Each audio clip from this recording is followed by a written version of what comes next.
Hi everybody, we're here on the Oyster River this morning. It's a little overcast and foggy, just a perfect day to start fishing. We've come into the pool here. We're at the Claybanks pool on the Oyster River, just down off Glenmore Road. We've come in and had a look at the water. It's a good flow today, a little bit high, but a little bit of color in the water. And we had a look for the fish in the shallows. Didn't see any in the shallows and checked out the pool. So now we're gonna one will take the head of the pool and one will take the tail out of the pool, and we'll start swinging some flies and see if we can find some coho or some springs. Okay, so this morning, like I said, we're going to be swinging flies for salmon in the river. I've brought my 8-weight switch rod. It's a switch rod that's 11 feet long. They call it a switch rod because you can either use it single-handed or double-handed. I have my Skagit line on, Skagit system on today, so I'll be swinging it double-handed. And we'll show you that as we get going further. Skagit has a heavy casting line and it has a sinking tip on the end of it, and depending on the flow of the river you will use a different weight of a sink tip or a different length, and that allows your fly to get down to the level of where the fish are holding at. So on this particular pool, this is the head of the pool. You see where the fast water comes in and then it slackens off, and then as it goes downstream, it flattens out all the way through to the tail out of the pool and then into the riffle at the bottom. So the pool is basically set up in three different fishable portions, if you will. The top of the pool where the fast water comes in, the fish will hold in that fast water or just under the riffle, particularly the springs, because they'll hold in heavier water than coho do. Coho like a more sedate flow, or actually quite slow water to hold in. So they'll be in either the middle of the pool or down at the tail out in the quiet water.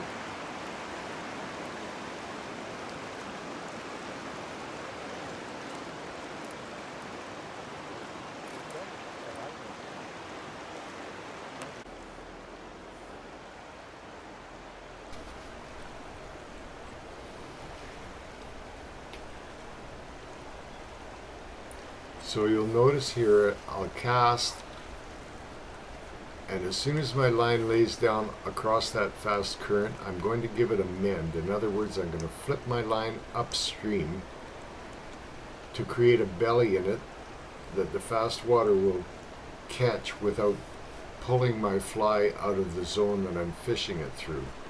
So it won't put any tension on the fly.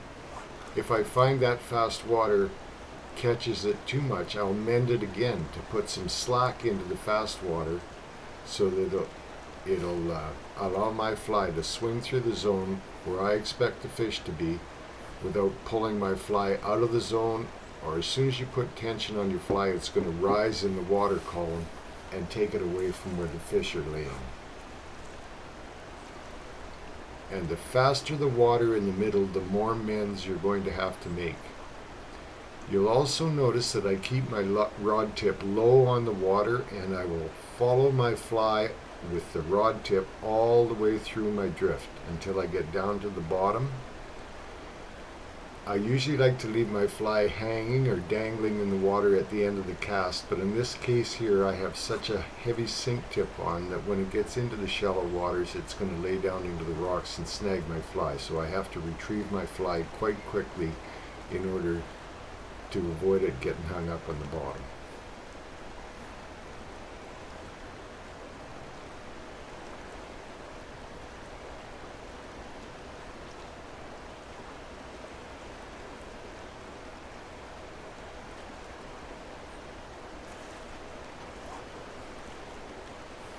Another thing that this mend does is that if you're casting directly across stream and put a mend in your line, it gives your fly and your fly line a chance to sink down through the water column to the level that you expect the fish to be at.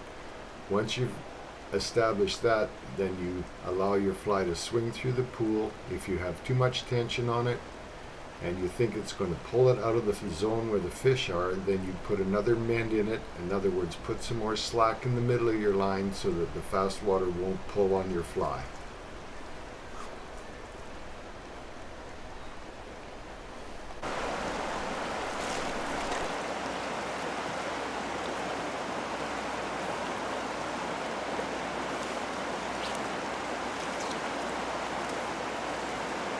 So this isn't an ideal spot for coho because the water's a little bit fast, but I'm just trying to get, I've got a fairly heavy tip on and deep water, so I'm just trying to get it really down slow and deep down to them. There is a bit of a back eddy here as well.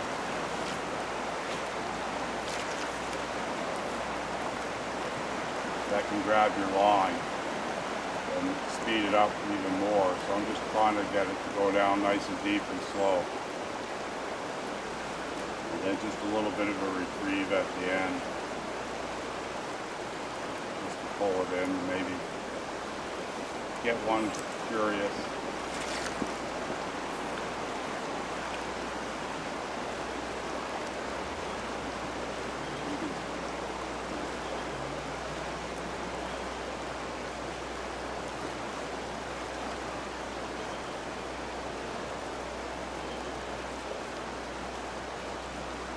I'm swinging my fly through the lie right now. It's at the end of the lie and I've let it dangle a little bit.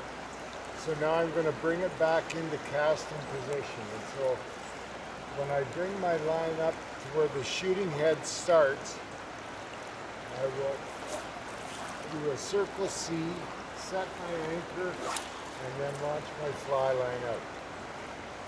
So you set it's a water anchor, so that it creates load in your rod so it will shoot the line forward.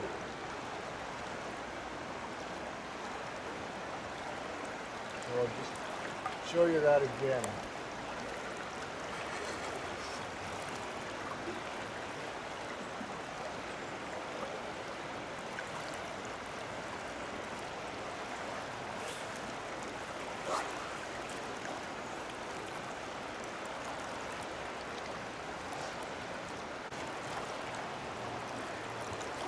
Lost him.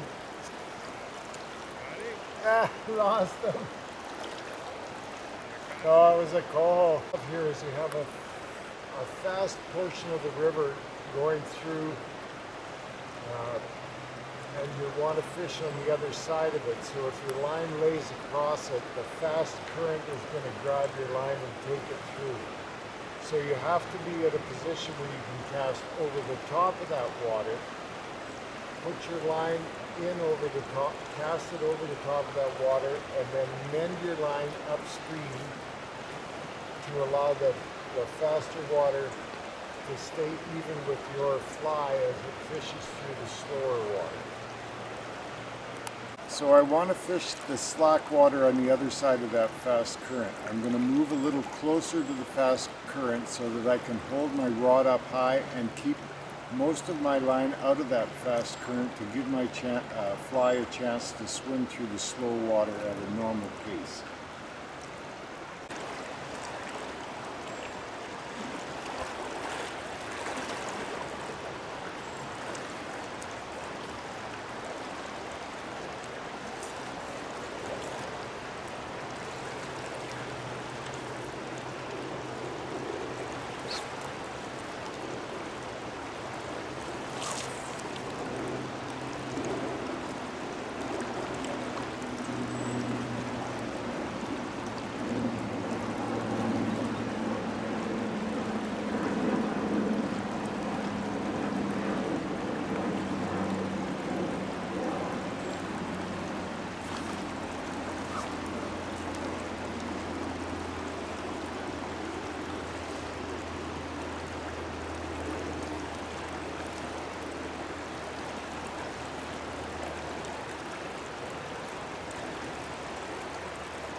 And when Cecil B. DeMille's was distracting me there trying to shoot a video, right where the bubbles are in front of that snag that comes down where that root is, Yeah. a coho took my fly right there. He headed upstream with it. I didn't get the hook set because I was talking to the producer. Well, he's been in the way quite a bit today, I gotta say. So. At any rate, I did fish through the rest of the run. I've got 10 feet of T14 on, and I found it a little light. I'm not even touching the bottom, not even once. Okay. So I'm going to switch around and put 10 foot of T or 10 foot of T18. All right. And you've got. I was watching you there, and I ran through at the top earlier with T14, and I was finding it wasn't 10 feet of T14. I found it wasn't near heavy enough for the depth of the water and the flow. So I switched over to 10 feet of T17, and I'll give that a try. And I threw a little heavier fly on too, has some heavy dumbbell eyes on it. So hopefully that'll get me down, and guess we can only hope Tim stays out of the way. I guess so. So I mean, that's about all we can do. So. But then I did catch a rock down in the riffles at the bottom, and so I'm going to have to go into my.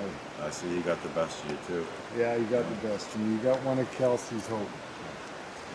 Now I'll dig in here and bring out another one. All right. I'm going to go head at her.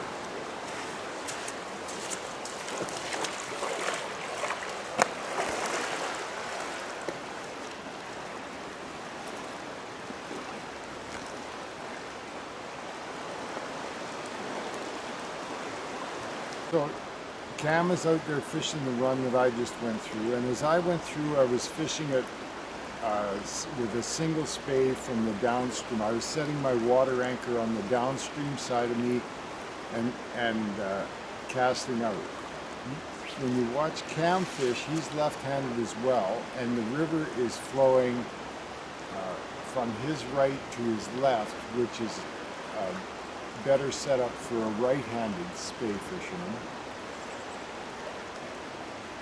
I guess you get used to fishing all kinds of water, so it's what you prefer. But you'll watch Cam's casting technique, and what he does is he sets his water anchor upstream above him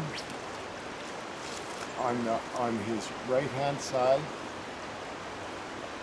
but he doesn't change the hands on his rod. He brings his he forms his D loop with his rod by bringing his rod back, and he swings it out cross-handed, or he shoots it forward cross-handed. So it's like a batter. It's sitting on the right-hand side of the plate with his hands like this. When he switches over the left hand, he's got his right hand on top. It's the same thing, sort of cross-handed. But if a right-handed person were here, he would set his water anchor on the upstream side above him, form his D loop, and then shoot it out that way. But Cam is just doing exactly the same thing, when he's fishing it left-handed and he's using it cross-handed. So Cam is letting his fly swing through. He's going to move up a couple of steps. He's bringing his line up to the casting position, and when he does that, he'll form a circle C, set his water anchor, and then as he brings the rod back behind him before he starts his forward cast, his line forms a D-shaped loop. And in that loop is where the power is to bend your rod or put load on your rod. And as he does that, the D-loop comes tight against the line that's stuck in the water. That line that's stuck in the water forms more pressure on the rod. And then when it breaks free of the water, it shoots the line and the fly forward.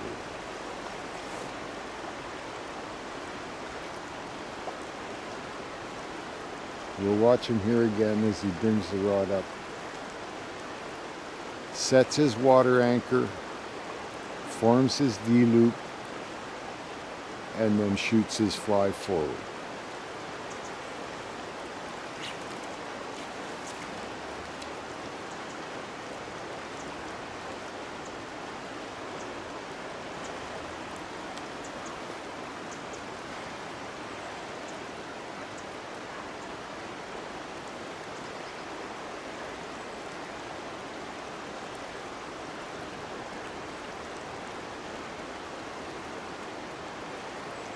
And you'll notice he doesn't work his fly line, he just lets his fly line swing right through the pool on a straight, steady swing. Set the water loop, form the D loop, and shoot the line forward.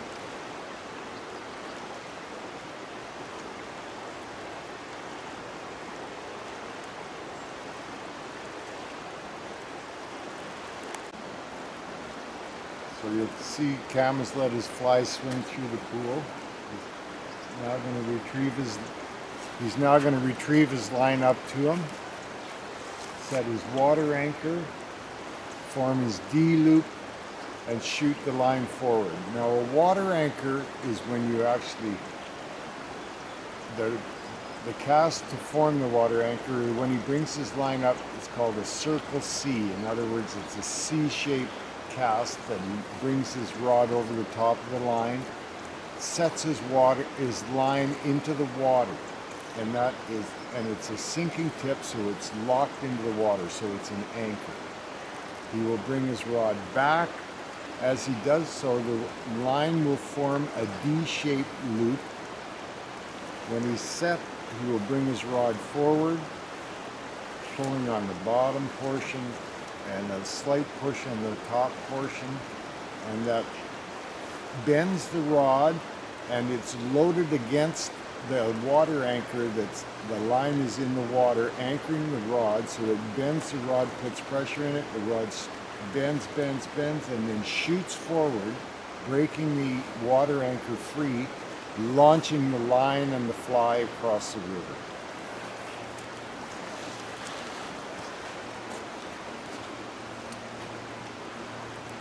So I was just taking a look at the water here and seeing if I could see anything move up the river or hanging out. And I just saw a chrome bar coho slide up in the real slower water here in front of me. And I was trying to find him again, and then a little cutthroat just came up and flipped at the surface there. So it's kind of neat sometimes just to step back and take a look, see if something's come in closer than you think they were earlier. So it's kind of neat seeing them sometimes. So.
My leader, I just use monofilament 10-pound test, and I use it in the river for everything, for steelhead, salmon. And the way I keep it from unraveling is I have just an elastic loop, and I take a piece of wool and tie the line against that elastic.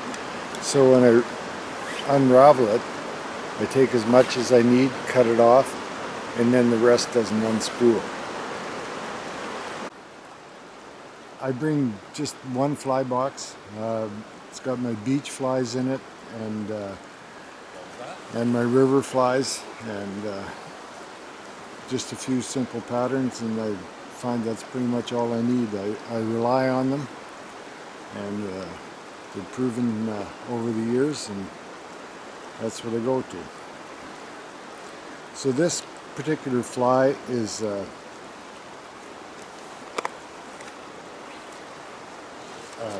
tied with